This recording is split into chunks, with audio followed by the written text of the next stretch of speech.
जय हो। आज बड़ा ही शुभ दिन है। पंचांग के अनुसार आज चैत्र मास की शुक्ल पक्ष की प्रतिपदा तिथि है और चैत्र मास की शुक्ल पक्ष की प्रतिपदा तिथि को सृष्टि का आरंभिक दिवस के रूप में माना जाता है। इसीलिए आज के दिन को भारत में हिंदू नव संवत्सर के रूप में जाना जाता है।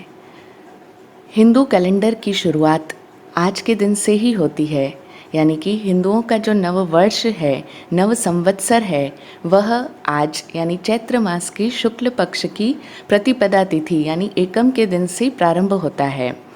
तो यह इतना बड़ा दिन है कि आज से नया संवत्सर प्रारंभ होता है और आज यानी इस वर्ष जिसको अंग्रेजी कैलेंडर के अनुसार हम आज की तारीख है 2 महीना अप्रैल और वर्ष चल रहा है 2022। ये है अंग्रेज़ी महीने का कैलेंडर जो हम सभी लोग जनरली आजकल सभी लोग अंग्रेजी वर्ष के कैलेंडर को ही फॉलो करते हैं। आजकल के बच्चों को तो हिंदू वर्ष के जो 12 मास होते हैं उनके नाम भी शायद याद नहीं, जिसको चैत्र, वैशाख, यहाँ चैत्र से जो पहला महीना प्रारंभ होता है तो 12 मासों के नाम हैं चैत्र, वैशाख इत्यादि। लेकिन हम सभी लोग आजकल पश्चिमी सभ्यता के इतने ज़्यादा फॉलोअर हो चुके हैं कि हम सभी लोग अपना नया साल भी 1 जनवरी से ही मनाते हैं, जो कि वस्तुतः वेस्टर्न कैलेंडर है और वह ईसा के संवत से प्रारंभ होता है। उसको हम 2022 सन बोलते हैं, वह ईसवी सन है। लेकिन आज जो चैत्र मास की प्रतिपदा से शुरू होता है, शुक्ल पक्ष की प्रतिपदा से, वह नव संवत्सर है जो कि विक्रमी संवत के साथ बदलता है। आज जो नव संवत्सर प्रारंभ हो रहा है 2079 का, आज के इस नए संवत्सर का नाम होगा अनल। तो इस तरह यह चैत्र मास से प्रारंभिक होता है, क्योंकि कहा जाता है, अनेक विद्वानों का ऐसा कहना है कि यही दिन सृष्टि का प्राथमिक दिन था, आरंभिक दिन था। आज ही से सृष्टि की रचना प्रारंभ हुई थी, तो इसीलिए यह दिन सबसे पहला दिन है। यह समय वैसे भी ऋतु परिवर्तन का समय है, संधि का समय है। तो संधि का समय अपने आप में अत्यंत महत्वपूर्ण होता है। इसीलिए हमारे यहाँ पर भारत में जो ये सृष्टि का आदि दिन है, प्रारंभिक दिन है, नव संवत्सर का दिन है, नया साल, नए वर्ष की शुरुआत का दिन है, इसको पूरे हमारे भारत देश के अंदर सभी राज्यों के अंदर अलग अलग नामों से माना जाता है, अलग अलग नामों से इसको त्यौहार का नाम दिया जाता है। और इस कहते हैं कि यह दिन इसके बाद में यानी चैत्र मास का जो प्रारंभिक दिन आया, शुक्ल पक्ष की प्रतिपदा का दिन, इसके बाद से ही सारे त्योहारों की उत्पत्ति होती है, सारे त्योहारों का जनक यह दिन माना जाता है। और आज के दिन को अपने आप में बहुत ही उत्सव के साथ मनाया जाता है। पूरे उत्तरी भारत में इसे नव संवत्सर तो बोलते ही हैं और इसी के साथ साथ महाराष्ट्र में गुड़ी पाड़वा के नाम से जाना जाता है। पाड़वा यानी प्रतिपदा, जो प्रतिपदा है, पहला दिन है। तो इसी तरह से अलग अलग राज्यों में, कर्नाटक राज्य में भी इसे अलग नाम से पुकारा जाता है। तो भारत देश के विभिन्न राज्यों में विभिन्न नामों से इस दिन को पुकारा जाता है, लेकिन सबका आशय और अभिप्राय एक ही है कि यह जो दिन है यह एक प्रारंभिक दिन है, नए संवत्सर का प्रारंभ है। और इसी दिन से हमारे यहाँ 9 दिन आगे के नवरात्रे की स्थापना की जाती है। ये नवरात्रे पूरे वर्ष में वैसे तो 4 बार आते हैं, लेकिन प्रत्यक्ष नवरात्रे 2 कहलाते हैं और 2 शेष गुप्त नवरात्रे कहलाते हैं। जो ये चैत्र मास में आने वाला नवरात्रा है, जो कि आज के दिन से प्रारंभ होगा, चैत्र माह की शुक्ल पक्ष की प्रतिपदा तिथि से लेकर नवमी तिथि तक, ये 9 रात्रियाँ, ये अपने आप में बहुत ही विशिष्ट समय होता है। चैत्र मास के नवरात्रे को वसंत ऋतु के नवरात्रे कहा जाता है। तो ये जो ऋतु परिवर्तन है, इस समय में हमारे शरीर के अंदर भी सब कुछ परिवर्तित हो रहा है, क्योंकि ऋतुओं के अनुसार ही हमारा शरीर निर्मित होता है और शरीर के अंदर के सारे रासायनिक द्रव्य परिवर्तित होते हैं। तो इसीलिए भारत देश के अंदर इस समय में जो ये नवरात्रे मनाए जाते हैं और इन नवरात्रों में जो व्रत, पूजा, अनुष्ठान इत्यादि की साधना की जाती है, उसका अपने आप में 3 दृष्टिकोणों से महत्व है। सबसे पहला महत्व है शारीरिक दृष्टिकोण से, जो कि हमारे स्वास्थ्य के साथ में जुड़ा हुआ है। चूँकि इस दिन ऋतु परिवर्तन का समय है, अब जो ये समय चल रहा है, अब गर्मियों का समय आ जाएगा, तो इसलिए गर्मियों में हमारे शरीर अलग तरीके से कार्य करने लगता है। इसीलिए इस दिन स्वास्थ्य की साधना करने के लिए भी इन नवरात्रे में व्रत इत्यादि किए जाते हैं, जिसमें हम देखते हैं कि दूध का सेवन किया जाता है और फलों का सेवन किया जाता है। इन दिनों में अनाज का, अन्न का त्याग किया जाता है। तो चूँकि अन्न और अनाज हमारे शरीर के अंदर वजन को बढ़ाते हैं, भोजन जो हम ग्रहण करते हैं उसी से हमारा वजन बनता है, तो इसीलिए इन दिनों में हम एकदम हल्का भोजन करते हैं, ताकि ये जो शरीर के अंदर के परिवर्तन हो रहे हैं वे सुचारू रूप से हो सकें। तो ये शरीर की अगर साधना करनी है किसी को, तो पूरा आयुर्वेद हमें इसका ज्ञान देता है कि हम इस समय में किस तरह का आहार करें, इस समय में कौन सी चीज़ें हमें सेवन करनी चाहिए और कौन सी चीज़ों का सेवन हमें इस समय में नहीं करना चाहिए। तो इस तरह से यह तो हुआ शारीरिक साधना, शरीर को साधना, स्वास्थ्य की साधना। फिर इसका महत्व दूसरे दृष्टिकोण से जो है वह है दैवी साधना। इन दिनों में, नवरात्रि के दिनों में दैवी साधना भी विशेष रूप से की जाती है। अब इस दैवी साधना के अंदर हम सारी ही साधनाएं ग्रहण कर सकते हैं। मंत्र साधना, तंत्र साधना, जप तप की साधना, ये सारी जितनी भी देवता की आराधना की जाती है। अब हम देखें, नव संवत्सर है, सृष्टि का आरंभ है, और फिर कितना अद्भुत है कि अगर सृष्टि की उत्पत्ति का दिन इसे माना जाए, तो जहाँ पर भी उत्पत्ति की बात होगी वहाँ पर दिव्य तत्वों में देवी शक्ति की बात विशेष रूप से की जाएगी। तो इन नवरात्रि के दिनों में विशेष रूप से 9 दिन देवी साधना की जाती है।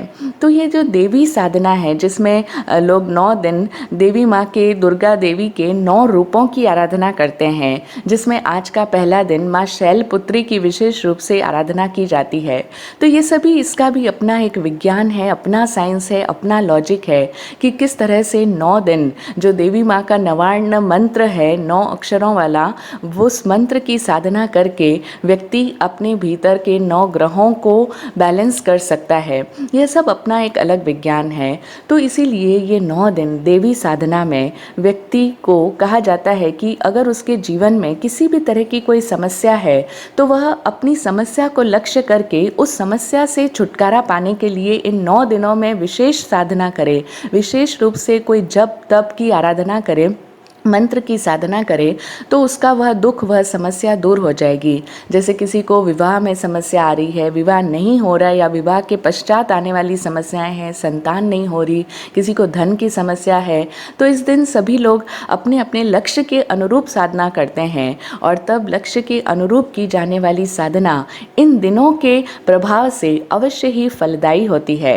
इसीलिए देवी साधना, ये मंत्र तंत्र जप तप की साधना, इसमें भी हमें व्रत उपवास तो करना ही होता है। तो वह व्रत उपवास शारीरिक दृष्टिकोण से भी हमें सहायक बनता है, उसके लिए भी हमारा शरीर की शुद्धि भी होगी, और इसी के साथ साथ हमारे जीवन में आने वाली हर समस्या, हर बाधा से छुटकारा पाने के लिए हम देवी साधना करेंगे, हम मंत्र साधना करेंगे। तांत्रिक लोग अपने तंत्र की साधना करते हैं, जिसमें बगलामुखी उपासना की जाती है। धन की समस्या के लिए लोग घी का दीपक जला करके माँ लक्ष्मी की आराधना करते हैं।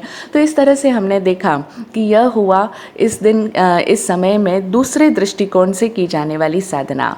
इसके पश्चात आता है तीसरा दृष्टिकोण साधना का, जो है आध्यात्मिक साधकों का। इन 9 दिनों के अंदर आध्यात्मिक साधना करने वाले लोग अपने भीतर उतरते हैं, वे अपने ध्यान में चले जाते हैं, क्योंकि ये तो हमने पूर्व में जाना कि ये दिन संधि के दिन है, यानी बदलाव का समय है, ट्रांसफॉर्मेशन का पीरियड है। शरीर में भी बदलाव होता है, मन में भी बदलाव होता है। इसी तरह से ये जो संधि का समय होता है, इस समय में अध्यात्मविद लोग जानते हैं, गुरु, महान गुरु लोग जो अध्यात्मविद्ता पुरुष हुए हैं, वे लोग जानते हैं कि संधि के समय में व्यक्ति का अगर वह ध्यान की सम्यक प्रकार से साधना करे, तो उस समुचित साधना में रह करके व्यक्ति संधि साधना में प्रविष्ट हो सकता है, यानी शरीर से अपनी आत्मा की संधि में जा सकता है। तो इन दिनों में हमें अपना आत्मिक अनुभव यदि कोई चाहता है, तो ऐसा अध्यात्म की आराधना करने वाला साधक भी विशिष्ट रूप से 9 दिनों में उपवास इत्यादि करके व्रत और जप तप करके उसके साथ साथ अपने ध्यान में जाए, जहाँ पर कोई सांसारिक कामना नहीं, कोई धन की समस्या के लिए साधना नहीं की जा रही, किसी तरह की सांसारिक इच्छा पूर्ति के लिए साधना नहीं की जा रही, मात्र अपने आत्मा को लक्ष्य करके साधना की जाती है। अपने आप को जानने के लिए, अपने आत्मिक दोषों से दूर हट करके जो हमारा वास्तविक शुद्ध स्वरूप है, जिसको ज्ञानी जन कहते हैं अप्पा सो परमप्पा, यानी हम स्वयं ही परमात्मा रूप है। हमारा शुद्ध स्वरूप सिद्धों से भिन्न नहीं है, हम स्वयं सिद्ध स्वरूपी चेतना है। हम उस चेतना का साक्षात्कार कर सकते हैं, उसके लिए भी ये दिन हमारे मददगार बनते हैं। तो इस तरह से हमने देखा कि इन नवरात्रि की साधना को 3 दृष्टिकोणों से किया जा सकता है। पहला है शारीरिक दृष्टिकोण से, जो कि हमारे स्वास्थ्य के लिए मददगार होगा। इस दिन हम इन दिनों में हम साधना करके अनेक तरह की बीमारियों से दूर हो सकते हैं। सम्यक प्रकार के आहार का सेवन करना, क्या भोजन करना, क्या नहीं करना, कितना पानी पीना, कितना नहीं पीना, कौन सी तरह का पानी पीना और कौन सी तरह का पानी का सेवन नहीं करना, कितनी मात्रा में करना, ये सब बातें स्वास्थ्य विज्ञान के अंतर्गत आएगी। आयुर्वेद हमें इसमें सहायक बनता है। दूसरी थी दैवी साधना, जो अनेकों लोग करते हैं, जिसमें मंत्र तंत्र पूजा पाठ अनुष्ठान इत्यादि की साधना है। संसार में हमें कोई भी तरह की बाधा है तो उन बाधाओं का निवारण करने के लिए विशेष रूप से देवी की आराधना की जाती है। और तीसरा है आध्यात्मिक साधना, जो हमारे आत्मिक दोषों को दूर करके हमारे शुद्ध आत्मिक स्वरूप को उजागर कर दे। हम सभी लोग इन 9 दिनों का सदुपयोग करें, चाहे जिस दृष्टिकोण से हम साधना करें, लेकिन हर व्यक्ति साधना अवश्य करे, अपने भीतर को शुद्ध अवश्य करे, शरीर को भी, अपने मन को भी, अपने बाहरी वातावरण को भी और स्वयं अपनी आत्मा को भी। आत्मिक दोषों को दूर करके शुद्ध स्वरूप में आकर के ही हम अपने अंतिम लक्ष्य को उपलब्ध हो पाएंगे। और हम सभी का अंतिम लक्ष्य, चरम लक्ष्य मुक्ति है। स्वयं को पूरी तरह से आत्मस्वरूप में प्रतिष्ठित कर पाना है। यह लक्ष्य हम सभी को उपलब्ध हो, यही शुभ भावना। और पुनः एक बार नव संवत्सर की सभी को बहुत बहुत शुभकामनाएं। ये पूरा नया वर्ष चैत्र वैशाख इत्यादि 12 ही मास हम सभी के लिए कल्याणकारी हो, मंगलकारी हो। नव संवत्सर अनल हम सभी के लिए बहुत ही खुशियाँ देने वाला हो। हम सभी प्रतिदिन सकारात्मक भावों से भरकर जिएं तो हमारा हर दिन आनंदकारी होगा। ऐसा ही हो। जय हो, जय हो, जय हो। सब मंगलमय हो। जय विराट शांति गुरुभ्यो नमः।